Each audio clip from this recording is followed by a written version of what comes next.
Hello everyone, आज मैं explain करने वाला हूँ 2017 में आई एक साईफाई रोमांस मूवी जिसका नाम है स्पेस बिटवीन अस। इस मूवी में स्टोरी है एक ऐसे लड़के की जो मार्स पर पैदा हुआ है और वो धरती पर आके अपने फादर को ढूंढना चाहता है। मूवी स्टार्ट होती है जेनेसिस के एक मिशन से जिसमें 6 एस्ट्रोनॉट्स को मार्स पर भेजा जा रहा है और वहां जाके उन्हें कॉलोनी बना के वहीं रहना है, क्योंकि पृथ्वी की हालातों को देखते हुए फ्यूचर में हमें ये प्लेनेट छोड़ना ही होगा। उन 6 एस्ट्रोनॉट में से एक लड़की भी थी जिसका नाम सेरा था और वो इस मिशन की हेड थी। अब उनका ये मिशन सक्सेसफुली लॉन्च हो गया था, पर 2 महीने बाद जब वो लोग मार्स की ओर बढ़ रहे थे तब सेरा को पता चलता है कि वो प्रेग्नेंट है। अब इस खबर से इस मिशन के सीईओ शेफर्ड और जेनेसिस के डायरेक्टर परेशान हो जाते हैं कि आखिर इस मिशन को जारी रखे या फिर उन्हें वापस बुला ले। अंत में वो इस मिशन को जारी रखने का फैसला करते हैं।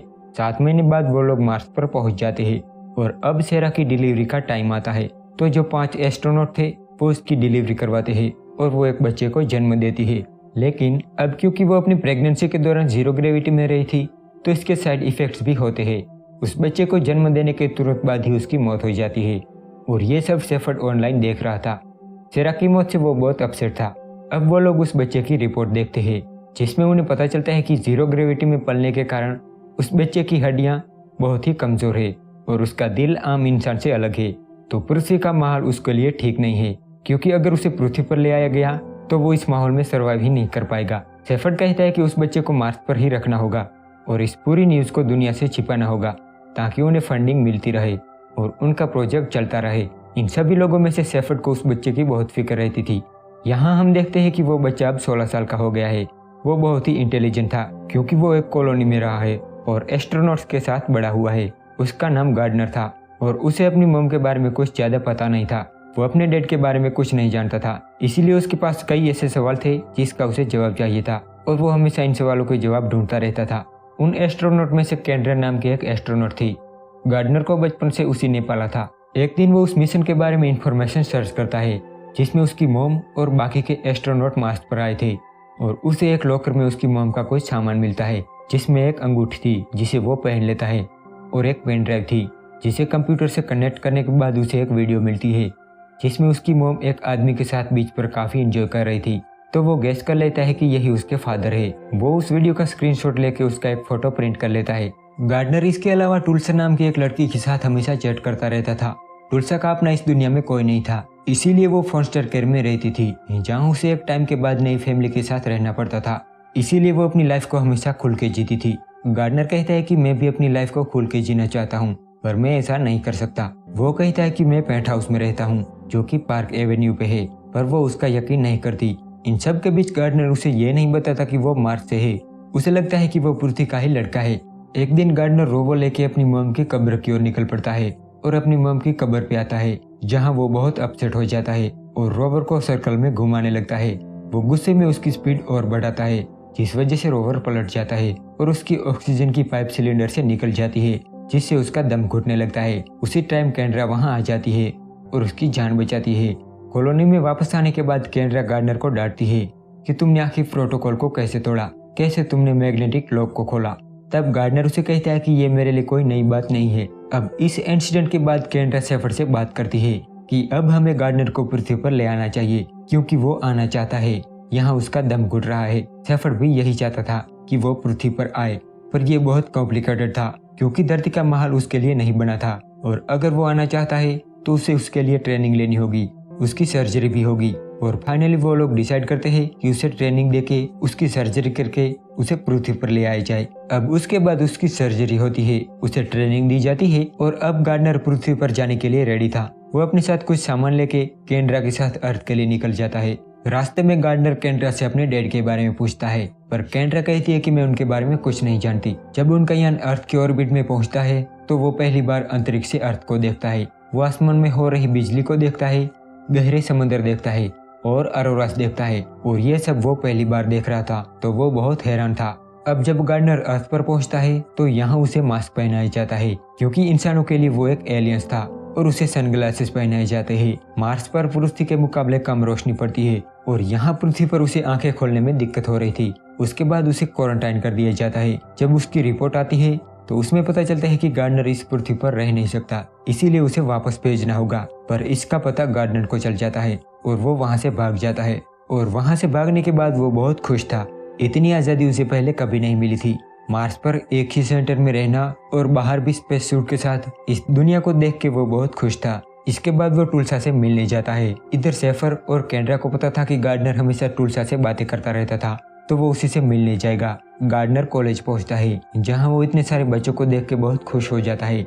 जहां एक जगह उसे टुल्सा दिखती है। वो कहता है कि हाय, मैं गार्डनर हूँ। टुल्सा उसकी तरफ देखती है और देखते ही पहचान जाती है और उसे एक थप्पड़ मार देती है। गार्डनर कहता है कि थप्पड़ क्यों मारा? टुल्सा कहती है कि तुम 7 महीनों से कहाँ गायब हो गए थे और ईमेल का रिप्लाई क्यों नहीं कर रहे थे? तो वो कहता है कि मैं एक स्पेशल ट्रिप पर था। अब क्लास खत्म होने के बाद टुल्सा गार्डनर से पूछती है कि सच सच बताओ तुम कहाँ से हो? तो गार्डनर कहता है कि मैं मार्स से हूँ, पर इस बात पर टुल्सा उसका यकीन नहीं करती। गार्डनर कहता है कि मेरी मॉम एक एस्ट्रोनॉट थी और वो मुझे जन्म देते ही चल बसी थी और अब मैं अपने डैड को ढूंढना चाहता हूँ। वो कहता है कि मुझे इसमें तुम्हारी हेल्प चाहिए। वो उसे अपनी मॉम डैड की फोटो दिखाता है और उसके बाद टुल्सा उसे अपने साथ चलने को कहती है और अपने घर ले जाती है, जहाँ वो कुछ पैसे लेती है। तभी वहाँ सेफर्ड और केंड्रा आ जाते हैं और वो गार्डनर से कहते हैं कि तुम वापस आ जाओ क्योंकि ये अर्थ तुम्हारे लिए नहीं बनी है। पर वो कहता है कि मुझे अकेला छोड़ दो, ये मेरी लाइफ है। उसके बाद वो वहाँ से भागने लगता है, पर वो मार्स की ग्रेविटी में पला बड़ा था, तो वो तेज दौड़ नहीं सकता था। उसे पकड़ने के लिए केंड्रा भी उसके पीछे भाग रही थी। तभी टुल्सा एक प्लेन लेके आती है जो कि उसके खेत में पड़ा था और वो गार्डनर को उस प्लेन में बैठने को कहती है। तभी पीछे से सेफर्ड गाड़ी लेके आता है। वो लोग उसे पकड़ने ही वाले थे, तभी गार्डनर प्लेन में बैठ जाता है और टुल्सा प्लेन को उड़ा देती है और आसमान में गार्डनर धरती का नजारा देख के बहुत एंजॉय करता है। लेकिन एक टाइम के बाद उनके प्लेन का फ्यूल खत्म होने वाला था और उनका प्लेन अब गिर रहा था। केंड्रा उन्हें डिटेक्ट कर रही थी। वो एक हाईवे पर लैंडिंग करने वाले थे, जहां वो एक ट्रक से टकराते हुए बाल बाल बचते हैं और वो लोग लैंड कर जाते हैं। पर रोड पर बहुत ट्रैफिक थी, तो वो प्लेन को नीचे उतरते हैं। उस प्लेन के ब्रेक नहीं थे, तो वो लोग कूद जाते हैं और प्लेन एक घर से टकरा के क्रैश हो जाता है। और ये धमाका केंड्रा ने भी डिटेक्ट कर लिया था, जिसे देखकर उन्हें गार्डनर की फिक्र होने लगती है।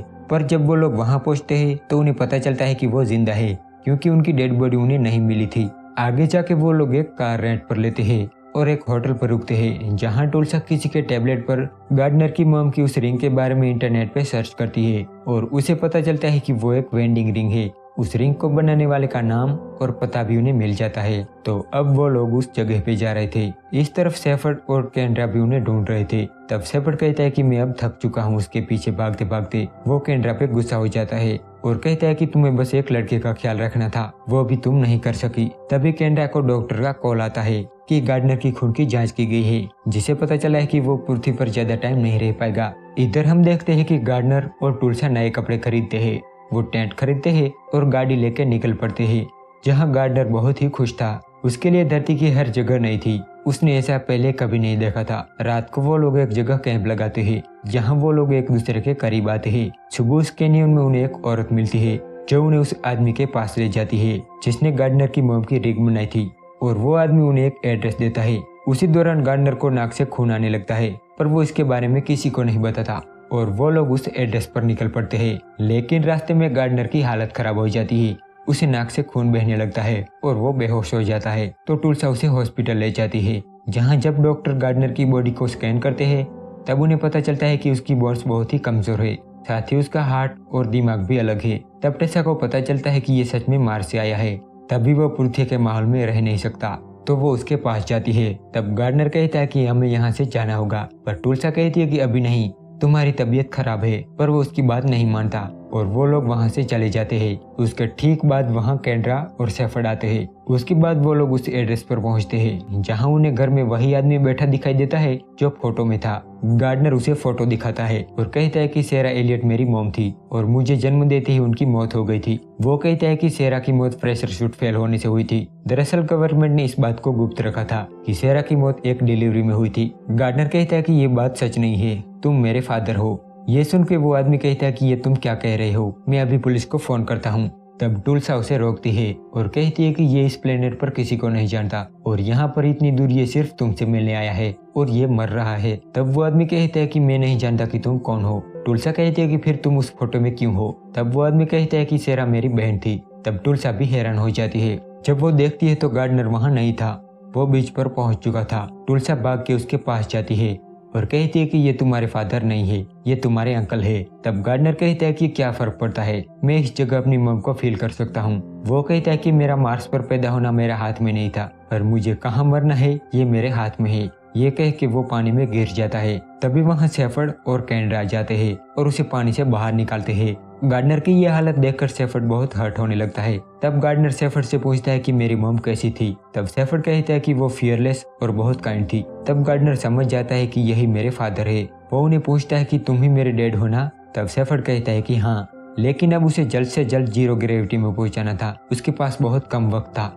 तो वो उसे जल्दी से एयरपोर्ट ले जाते हैं, जहां उसे स्पेस शटल में बिठा के उड़ान भरते हैं और उसे स्पेस यानी कि जीरो ग्रेविटी में ले जाने लगते हैं। पर उसे जल्दी से जल्दी स्पेस में पहुंचाना था, तो शेफर्ड स्पेस शटल चलाता है और उसे फुल स्पीड में ग्रेविटी से बाहर ले जाता है। और स्पेस में पहुंचने के बाद गार्डनर को होश आ जाता है और अब वो ठीक था। इसके बाद वो अर्थ पर आते हैं और गार्डनर को फिर से मार्स पर भेज रहे थे। जाते जाते वो कैंड्रा और टुल्सा से मिलता है। उसे बहुत दुख होता है धरती छोड़ने का, पर वो यहाँ नहीं रह सकता था और उसे मार्स पर भेज दिया जाता है, जहाँ हम देखते हैं कि गार्डनर फिर से टुल्सा से चैट करता रहता है। एक दिन कैंड्रा टुल्सा से मिलती है और उसे कहती है कि मैं रिटायर हो रही हूँ, तुम मेरे घर पे रहने आ जाओ। उसके बाद वो उसे एक ट्रेनिंग प्रोग्राम ज्वाइन करवाती है ताकि वो फ्यूचर में कभी मार्स पर जा सके। मार्स पर हम देखते हैं कि गार्डनर और उसके डैड एक साथ घूम रहे हैं। गार्डनर बहुत खुश है क्योंकि वो अपने डैड को ढूंढना चाहता था जो उसे मिल गए थे। और यहाँ ये मूवी एंड हो जाती है।